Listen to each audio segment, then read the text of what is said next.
Aujourd'hui, des plus gros trous noirs jusqu'aux plus petites particules subatomiques, nous allons découvrir la matière. En 164 secondes. Les plus petites particules élémentaires connues de notre univers sont regroupées dans un tableau, le modèle standard de la physique des particules. On y retrouve trois familles, les quarks, les leptons et les bosons. Dans les quarks, il y a le up, down, charm, strange, top et bottom. Dans les leptons, on a l'électron, neutrino-électron, muon, neutrino-muon, tau, neutrino-tau. Et dans les bosons, on a le gluon, le photon, le boson Z, le boson W et le boson de Higgs qui est à part. Il existe aussi des particules théoriques, comme le graviton, qui ont été prédites théoriquement mais qui n'ont pas été encore trouvées ni prouvées. La matière obéit à quatre forces dans notre univers: la relativité générale, l'électromagnétisme, la force nucléaire forte et la force nucléaire faible. La relativité générale est responsable de la gravitation, et à l'échelle quantique, sa particule est le graviton, comme on l'a vu juste avant. L'électromagnétisme est responsable de l'électricité, du magnétisme, de la lumière et de toutes les forces de contact. À l'échelle quantique, sa particule est le photon, c'est la particule de lumière.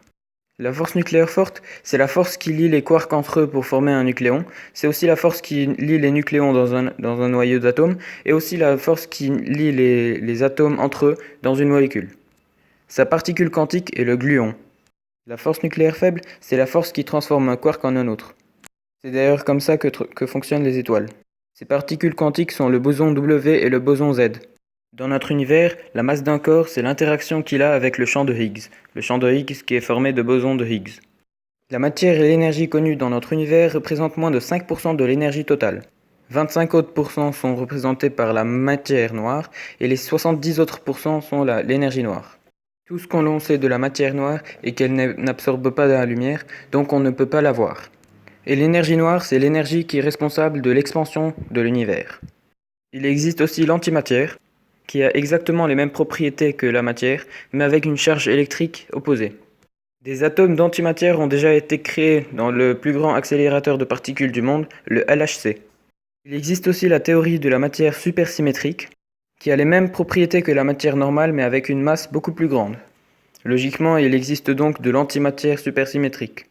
Dans la relativité générale dont nous avons parlé juste avant, il existe l'équation que vous connaissez sûrement, E égale mc2, qui permet de transformer l'énergie cinétique en matière, ou le contraire.